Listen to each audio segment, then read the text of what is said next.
Se você é psicóloga e ainda trava quando se depara com a demanda alimentação nas suas sessões, esse vídeo é para você. Olá, meu nome é Laura Bertolini, eu sou psicóloga clínica, especialista em terapia cognitivo-comportamental, professora e pesquisadora. Estou nesta e nas outras redes com o objetivo de compartilhar conhecimento e um pouco do meu dia a dia como psicóloga. Quando a gente fala de alimentação e psicologia, muitas pessoas, inclusive profissionais da área, tem um olhar de estranhamento, de pensar nessas 2 coisas se relacionando. Mas, de cara, eu já quero falar para vocês que sim, essas 2 áreas estão muito relacionadas. Por quê? Porque muitas demandas alimentares têm tudo a ver com o nosso psicológico. E é uma relação que se retroalimenta. Muitas vezes a gente vê que as nossas emoções influenciam a nossa relação com a comida, e a nossa relação com a comida influencia as nossas emoções, nossos pensamentos, nossos comportamentos. Então tá tudo ligado. Então, quando alguém reage com esse estranhamento, eu me preocupo, porque essas coisas têm tudo a ver. Inclusive, uma área com quem a gente trabalha muito bem no trabalho multi é a área da nutrição. Então, eu tenho nutricionistas que são parceiras, que sempre trocam sobre os pacientes. Isso faz toda a diferença, porque a gente vai trazer um olhar,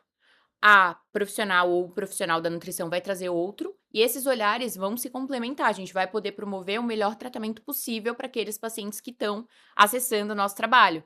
Então é muito rico e, na verdade, sim, tem tudo a ver. A gente precisa começar esse vídeo desmistificando algumas coisas.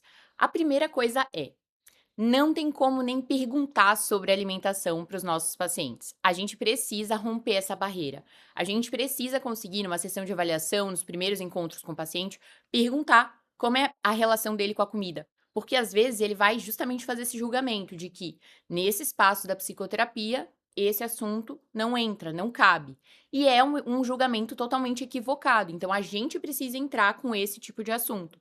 Então, a partir do momento que a gente entra com esse assunto, a gente abre espaço para o paciente entender: opa, essas coisas estão relacionadas. Aqui eu falo de sofrimento. Comida pode ser tanto resposta ao sofrimento quanto fonte de sofrimento, a depender da maneira como eu me relaciono com ela. Então, cabe sim e cabe muito nesse espaço.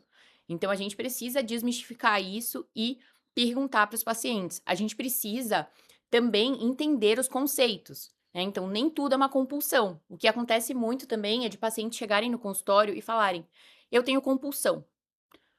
Aí é importante a gente investigar esses episódios. Ah, o que é uma compulsão para você? Porque o paciente muitas vezes vai falar: ah, eu estava ansioso no dia tal e eu comi uma barra de chocolate. Só que isso não é uma compulsão, tá, gente? Então a gente precisa conseguir entender, conceituar isso para poder ajudar os nossos pacientes quando eles trazem esse tipo de conceito equivocado, porque os nossos pacientes não têm obrigação de saber.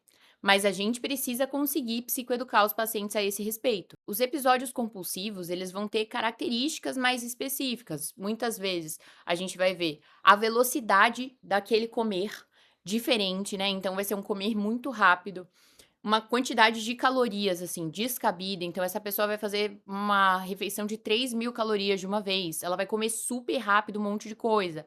Então, a gente vai entender que muitas vezes tem umas especificidades. Muitas vezes essa pessoa vive esses momentos sozinha. Então, uma relação complicada com a comida, a gente vai sentindo o cheiro dela. E uma dessas situações é essa: a pessoa vai comer sozinha, ela vai se entrega para a comida daquele jeito.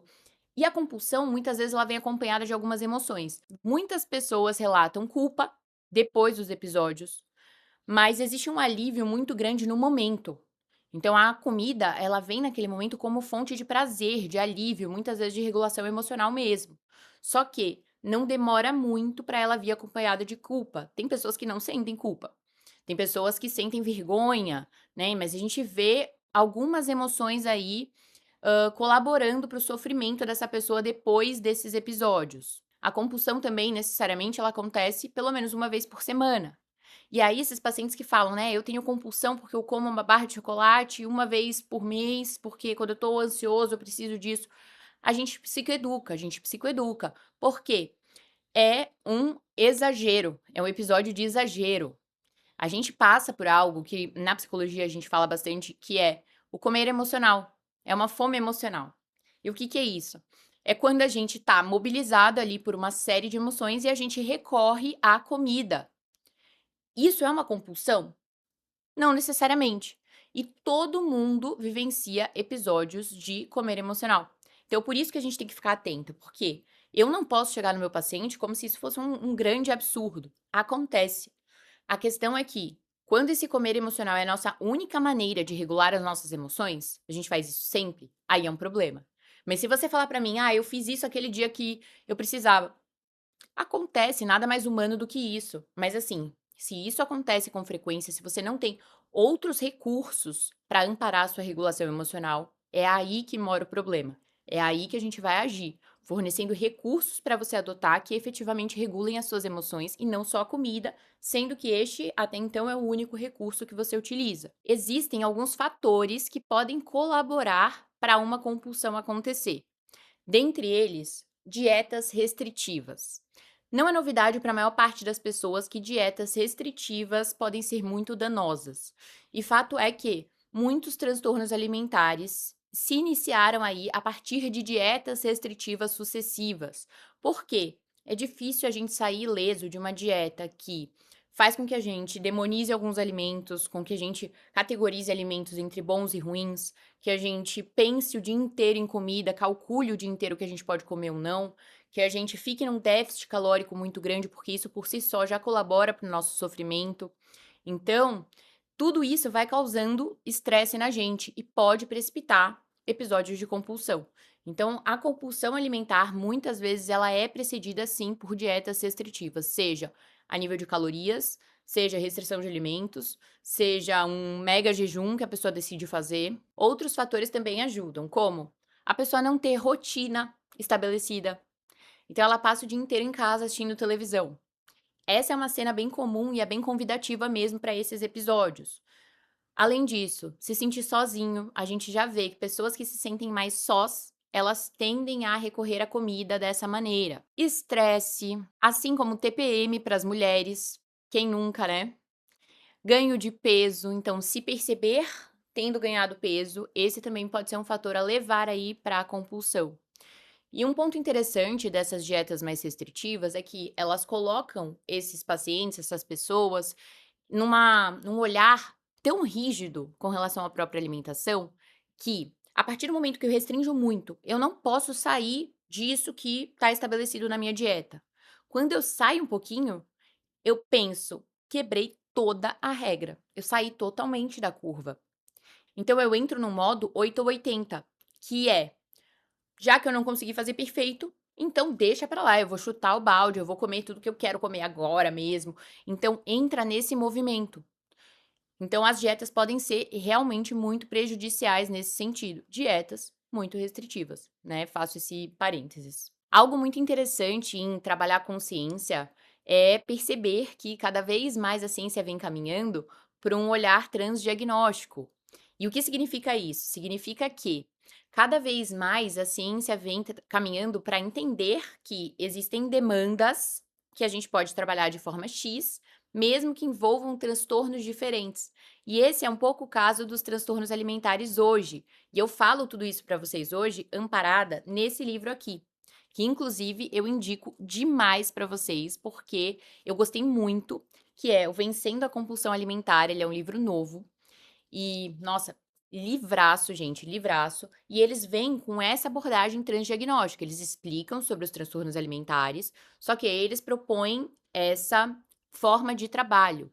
Isso é muito bom porque a gente vai cada vez mais tornando acessível um serviço que a gente sabe que muitas vezes não é acessível, né? A psicoterapia muitas vezes não é acessível. Então, a partir do momento que a gente tem um olhar transdiagnóstico, a gente vai viabilizando esse processo para o profissional estar capacitado para atender esses pacientes e para os pacientes conseguirem ter acesso ao tratamento de qualidade que eles merecem, que é de direito deles. Porque por si só esses tratamentos já são difíceis. Os pacientes muitas vezes nem querem tratamento. Por quê? Se eu passo a vida inteira fazendo uma dieta, ou se eu passo muitos anos fazendo uma dieta e de repente eu decido que eu quero fazer terapia, ou que eu quero ir na nutricionista, o que que isso pode representar para mim?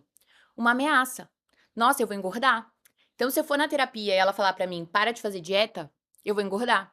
Se eu for na nutricionista, ela vai querer que eu pare de me restringir completamente e eu vou engordar. Então, os pacientes, mesmo aqueles que sofrem muito com relação a demandas alimentares, muitas vezes eles enxergam um benefício que é, né, de se manter magro, né, ou não engordar simplesmente. E aí é difícil também, né, a gente bater de frente com esse grande objetivo da vida desses pacientes.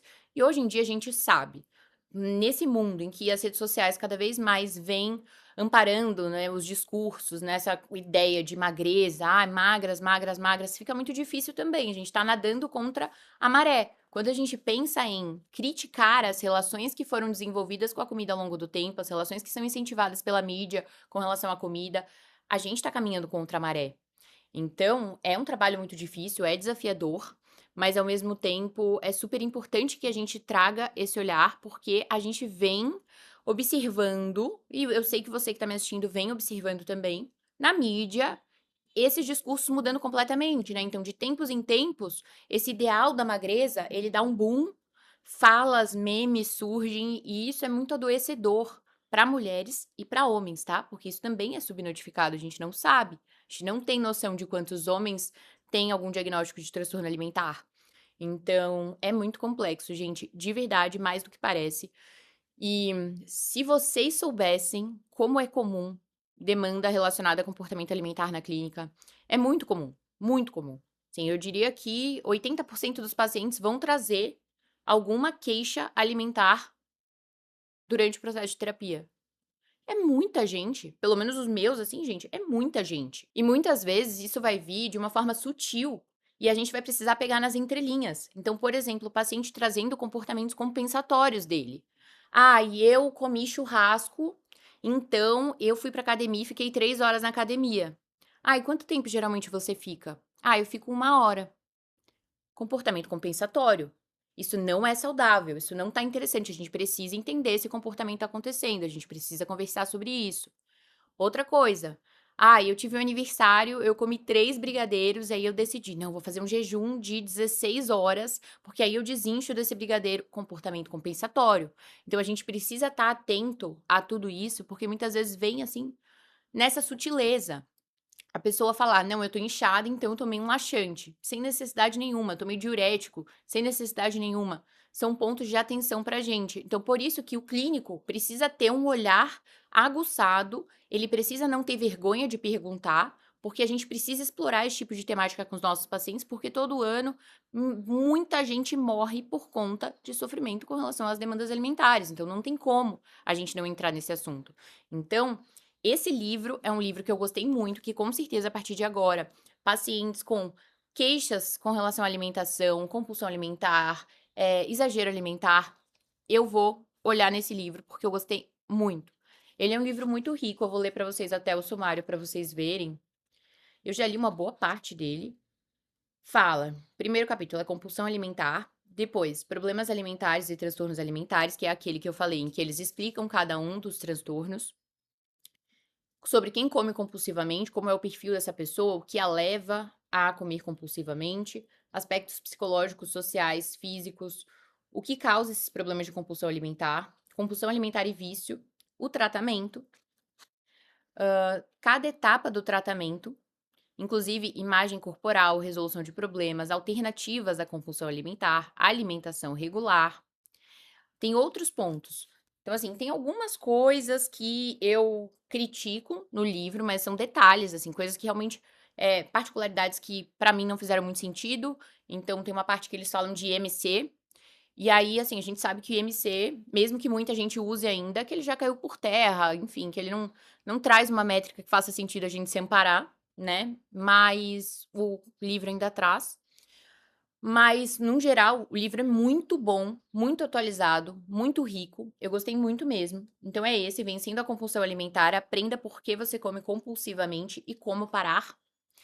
E você que me acompanha aqui já entendeu, né? Eu imagino a importância de estudar sobre isso, a importância de atender na clínica com cuidado esse tipo de demanda e o quanto você vai se deparar com essa demanda ao longo do tempo que você estiver atendendo. Mas eu imagino que você também saiba que eu sou embaixadora ArtMed, então você tem 30% de desconto na compra de qualquer livro da ArtMed da loja Grupo A, que é o selo editorial deles. Então eu vou deixar o link aqui na descrição, eu vou deixar o cupom também aqui no vídeo e na descrição do vídeo.